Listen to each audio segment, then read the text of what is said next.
আসসালামু আলাইকুম। সবার আগে বাছাই করা 10টি আন্তর্জাতিক খবর জানিয়ে দেব। প্রথমেই থাকছে শিরোনাম। তবে তার আগে অনুরোধ থাকবে ভিডিওটিতে একটি লাইক দিবেন। পুরোদমে ইসরায়েল ফিলিস্তিন যুদ্ধ চলছে, জানিয়ে দেব আমাদের হাতে থাকা সর্বশেষ গুরুত্বপূর্ণ আপডেট। আন্তর্জাতিক সংবাদ, ন্যাটোর নতুন সিদ্ধান্তে পারমাণবিক যুদ্ধের মুখে বিশ্ব। ভয়াবহ বিপদের সংকেত, দিশেহারা ইহুদিবাদীরা। ক্ষিপ্ত হয়ে উঠেছে আরব বিশ্ব। দিশেহারা ইহুদিবাদী বেঞ্জামিন নেতানিয়াহু সরকার। এরপর জানিয়ে দেব হামাস নির্মূলে ইসরায়েলের লক্ষ্য বাস্তবায়িত হবে না। এদিকে এবার বড় বিপদে নেতানিয়াহু। এবং জানিয়ে দিব ইসরায়েলের অপরাধ চালিয়ে যাওয়ার সময় ফুরিয়ে আসছে ভবিষ্যৎ ফিলিস্তিনিদের ইরানি পররাষ্ট্রমন্ত্রীর মন্তব্য। এবং জানিয়ে দেব যুদ্ধে যেতে ইচ্ছুক ইরাকিদের অবস্থান ধর্মঘট অব্যাহত, সাড়া নেই জর্ডানের। সর্বশেষ জানিয়ে দিব দুই যুদ্ধের সমর্থন দিয়েও কি চীনকে মোকাবেলা করতে পারবে যুক্তরাষ্ট্র।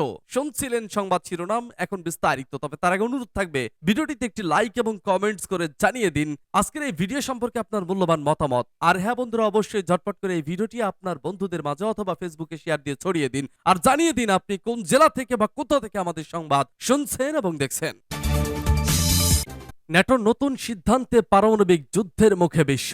রাশিয়ার পর অস্ত্র নিয়ন্ত্রণ চুক্তি থেকে সরে দাঁড়িয়েছে যুক্তরাষ্ট্রের নেতৃত্বাধীন সামরিক জোট ন্যাটো। এ অবস্থায় বিশ্বে পারমাণবিক যুদ্ধের সংখ্যাও উড়িয়ে দিচ্ছেন না বিশ্লেষকরা। রাশিয়া ইউক্রেন থেকে শুরু করে চলমান হামাস ইসরায়েল যুদ্ধ প্রতিবারই আলোচনায় পারমাণবিক অস্ত্র। প্রয়োজন পড়লে ইউক্রেনে পারমাণবিক হামলা চালানোর ঘোষণা দিয়ে রেখেছে রাশিয়া। আর গাজায় এই অস্ত্র ব্যবহারের হুমকি দিচ্ছে ইসরায়েলও। এদিকে পারমাণবিক বোমা ব্যবহার থেকে বিরত রাখতে যেসব চুক্তি করা হয়েছিল তা থেকে বের হয়ে আসছে বিশ্বের শক্তিধর দেশগুলো। নিজেদের নিরাপত্তার দোহাই দিয়েই মূলত যুক্তরাষ্ট্র থেকে শুরু করে ইরান, রাশিয়া, চীন সহ বিভিন্ন দেশ সমৃদ্ধ করছে পারমাণবিক অস্ত্রের ভান্ডার। এর মধ্যেই সম্প্রতি আনুষ্ঠানিকভাবে ন্যাটোর সঙ্গে ইউরোপ প্রচালিত অস্ত্র নিয়ন্ত্রণ বিষয়ক চুক্তি সিএফই থেকে নিজেদের সরিয়ে নেওয়ার ঘোষণা দেয় রাশিয়া। ক্রেমলিন বলছে স্নায়ু যুদ্ধের সময় সই হওয়া ওই চুক্তি অনেকটা অকেজ হয়ে পড়ায় তারা এই সিদ্ধান্ত নিতে বাধ্য হয়েছে। এ ঘটনায় নিন্দা জানানোর পাশাপাশি রাশিয়ার সঙ্গে সই করা সিএফই চুক্তি স্থগিত করেছে মার্কিন নেতৃত্বাধীন সামরিক জোট ন্যাটো। মস্কো এই চুক্তি থেকে নিজেদের প্রত্যাহার করে নেওয়ার পর ন্যাটোর জন্য এটি মেনে চলার কোনো অর্থই হয় না বলে দাবি তাদের। 1990 সালে স্নায়ু যুদ্ধের শেষ দিকে তৎকালীন সোভিয়েত ইউনিয়নের সঙ্গে ন্যাটো জোটের মধ্যে সিএফই চুক্তি সই হয়েছিল। ইউরোপের সীমান্তে সামরিক উপস্থিতি কমিয়ে দ্বিতীয় বিশ্বযুদ্ধের প্রতিপক্ষ দেশগুলোর মধ্যে উত্তেজনা কমাতে এই চুক্তি করা হয়। চুক্তিতে ইউরোপে মোতায়েন ট্যাঙ্ক, সাজোয়া যান, কামান, হেলিকপ্টার ও যুদ্ধ বিমানের সংখ্যা সীমিত রাখার কথা ছিল। কিন্তু সম্প্রতি একের পর এক দেশ ওই চুক্তি থেকে বের হওয়ার কারণে বিশ্বে আবারও পারমাণবিক যুদ্ধের দামামা বেজে উঠেছে বলে আশঙ্কা প্রকাশ করেছেন বিশ্লেষকরা। একই সঙ্গে পাল্লা দিয়ে বাড়ছে অবিশ্বাস্য বিভক্তি। এতে বিশ্ব ভয়াবহ মানবিক বিপর্যয়ের মুখোমুখি হতে পারে বলে সংখ্যা তাদের। হামাস নির্মূলে ইসরায়েলের লক্ষ্য বাস্তবায়িত হবে না। ফিলিস্তিনের প্রধানমন্ত্রী মোহাম্মদ শাতায়ে বৃহস্পতিবার বলেছেন হামাসকে নির্মূল করার ইসরায়েলের লক্ষ্যে বাস্তবায়িত হবে না। এর কারণ হিসেবে তিনি বলেন গোষ্ঠীটি একটি সামরিক সংগঠনের পরিবর্তে কেবল একটি ধারণা। প্যারিসে এক ত্রাণ সম্মেলনে বক্তব্য রাখতে গিয়ে শাতায়ে এই মন্তব্য করেন। তিনি বলেন ইসরায়েল সব ফিলিস্তিনিদের বিরুদ্ধে যুদ্ধ ঘোষণা করেছে। তিনি আরো বলেন ইসরায়েল আন্তর্জাতিক মানবাধিকার আইন লঙ্ঘন করছে এবং যুদ্ধাপরাধ করছে। ফিলিস্তিনের প্রধানমন্ত্রী বলেন ইসরায়েলিরা যুদ্ধবিরতি চায় না, কারণ তারা প্রতিশোধের মেজাজে রয়েছেন। তিনি আরো বলেন ইসরায়েলের উপর গুরুতর চাপ দেওয়ার জন্য আন্তর্জাতিক হস্তক্ষেপ প্রয়োজন। সবশেষে তিনি বলেন তিনি ফিলিস্তিনিদের জন্য সাধারণ নির্বাচন দেখতে চান। গত 7 অক্টোবর ফিলিস্তিনি সংগঠন হামাস ইসরায়েলের রকেট হামলার পর পাল্টা বিমান হামলা চালায় ইসরায়েল সেনাবাহিনী। হামাসের বিরুদ্ধে যুদ্ধ ঘোষণা করে এক পর্যায়ে গাজায় স্থল হামলার ঘোষণা দেয় ইসরায়েল। ইসরায়েল বলছে তারা হামাসকে নির্মূল করবে। হামাসের সঙ্গে 3 ধাপে যুদ্ধ চালাবে ইসরায়েলি বাহিনী। এবার বড় বিপদে নেতানিয়াহু। প্রধানমন্ত্রী বেনিয়ামিন নেতানিয়াহুর নির্দেশে গাজায় হামলা শুরু করে ইসরায়েলি সেনারা। গেল এক মাসে ওই হামলায় প্রাণ হারিয়েছেন 10,000-এর বেশি ফিলিস্তিনি, যার সিংহভাগই সাধারণ নাগরিক, যার হাত গাজাবাসীর রক্তে রঞ্জিত। সেই নেতানিয়াহু এবার বড় ধরনের বিপদে পড়েছে। ইসরায়েলিরা শুধু মারতে জানে না, এই মিথ্যকে ভুল প্রমাণ করে 7 অক্টোবর দেশটিতে বড় ধরনের হামলা চালায় হামাস।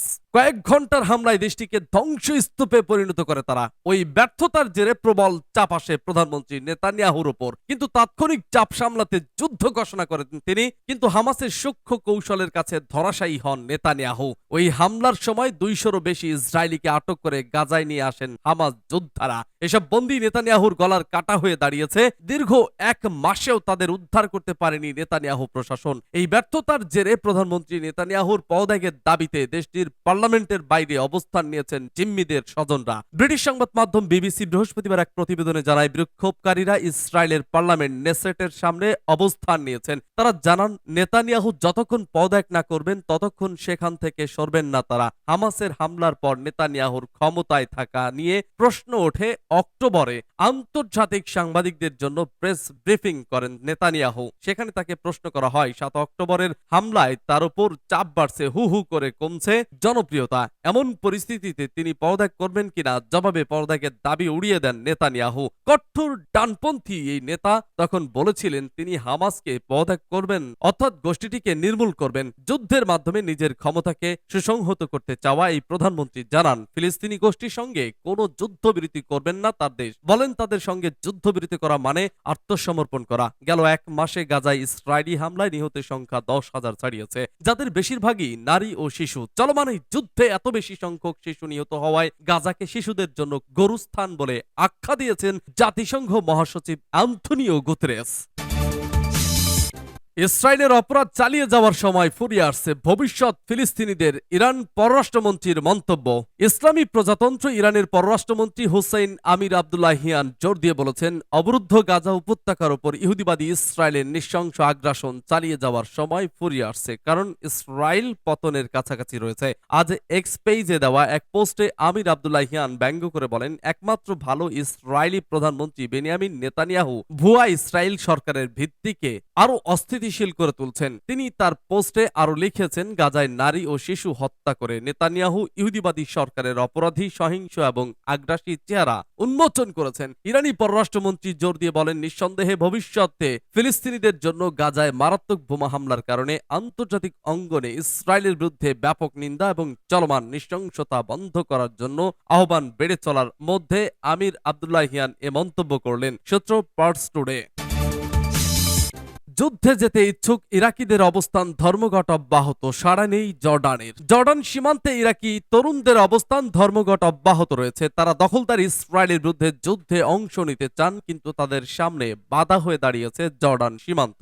যুদ্ধে যেতে ইচ্ছুক এসব ইরাকি তরুণ বলেছেন, তারা ফিলিস্তিনি মানুষদের রক্ষায় দখলদার ইসরায়েলের বিরুদ্ধে যুদ্ধ করার জন্য পূর্ণ প্রস্তুতি নিয়ে সীমান্তে এসেছেন। সীমান্ত দিয়ে তাদেরকে ফিলিস্তিনে যেতে দিতে হবে। গাজার মানুষ তথা ফিলিস্তিনিদের ওপর ইসরায়েলের গণহত্যা শুরু হওয়ার পর থেকেই তারা সেখানে অবস্থান করছেন। সেখানে তারা অবস্থান ধর্মঘট পালনের পাশাপাশি বিক্ষোভ করেছেন। বিশ্বের অন্যান্য স্থানের মানুষের বিক্ষোভের সঙ্গে ইরাকি তরুণদের এই বিক্ষোভের পার্থক্য হলো, সেখানে যারা গেছেন তারা সবাই যুদ্ধ করে ফিলিস্তিনিদের জন্য শহীদ হতে পূর্ণ প্রস্তুত। জর্ডান সরকার এখন পর্যন্ত তাদের আহ্বানে সাড়া দেয়নি, উল্টো গাজায় ইসরায়েলের বিরুদ্ধে যুদ্ধে যেতে ইচ্ছুক ইরাকিদের হত্যার হুমকি দিয়েছেন জর্ডান সরকারের সাবেক মুখপাত্র মোহাম্মদ আল মোমিনি। গাজায় গত 34 ধরে ইসরায়েলি গণহত্যা চলছে। সেখানে নির্বিচারে নারী, শিশু সহ বেসামরিক মানুষদের হত্যা করা হচ্ছে, কিন্তু আমেরিকা সহ কথিত শক্তিধর দেশগুলো ইসরায়েলি এই গণহত্যায় সমর্থন ও সহযোগিতা দিয়ে যাচ্ছে। সূত্র পার্টস টুডে। দুই যুদ্ধের সমর্থন দিয়েও কি চীনকে মোকাবেলা করতে পারবে যুক্তরাষ্ট্র? গাজায় আকস্মিক মনোযোগে এশীয় মিত্রদের দীর্ঘ প্রত্যাশিত মার্কিন মনোযোগের কেন্দ্রে ইন্দো প্রশান্ত অঞ্চলের হাজির হওয়ার ঝুঁকি তৈরি করছে। এশিয়ার মনোযোগ কেন্দ্রীভূত করতে যুক্তরাষ্ট্রের দীর্ঘদিনের প্রতিশ্রুতি গত কয়েক বছরে গতি পেয়েছে। ফিলিপাইন ও ভারতের সঙ্গে নতুন নিরাপত্তা চুক্তি, বিস্তৃত সামরিক মহড়া এবং চীনের প্রযুক্তি থেকে এগিয়ে থাকতে মিত্রদের পরিকল্পনা গ্রহণ করা হয়েছে। কিন্তু মধ্যপ্রাচ্য ঘূর্ণির মতো ওয়াশিংটন ফিরিয়ে এনেছে 7 অক্টোবরের পর ইসরায়েল টাস্ক ফোর্স ও অস্ত্র পাঠানো। মধ্যপ্রাচ্যের বিভিন্ন দেশে কর্মকর্তাদের সফর রণতরী মোতায়েন করেছে যুক্তরাষ্ট্র। বেজিংকে মোকাবেলায় যুক্তরাষ্ট্র দ্রুত এগোচ্ছে না বলে ইতিমধ্যে উদ্বিগ্ন ইন্দো প্রশান্ত অঞ্চলের মার্কিন মিত্ররা। এটিকে ক্ষতি হিসেবে মনে করছেন। তারা মনে করছেন তাদের সামনে থাকা গুরুত্বপূর্ণ চ্যালেঞ্জগুলো মোকাবেলার অগ্রগতি আরো বিলম্বিত হবে। মার্কিন সংবাদ মাধ্যম নিউ ইয়র্ক টাইমস এর এক প্রতিবেদনে এমন পরিস্থিতির কথা উঠে এসেছে। গত সপ্তাহে অস্ট্রেলিয়ার অস্ট্রেলিয়ার সিডনিতে একটি কৌশলগত ফোরামে জাপানের একজন আইন প্রণেতা ও সাবেক জাতীয় নিরাপত্তা উপদেষ্টা আকিহিসা নাগাশিমা বলেছেন, আমাদের সবচেয়ে উদ্বিগ্ন করেছে পূর্ব এশিয়া থেকে যুক্তরাষ্ট্রের সামরিক শক্তি ইউরোপ ও মধ্যপ্রাচ্য সরিয়ে নেওয়া।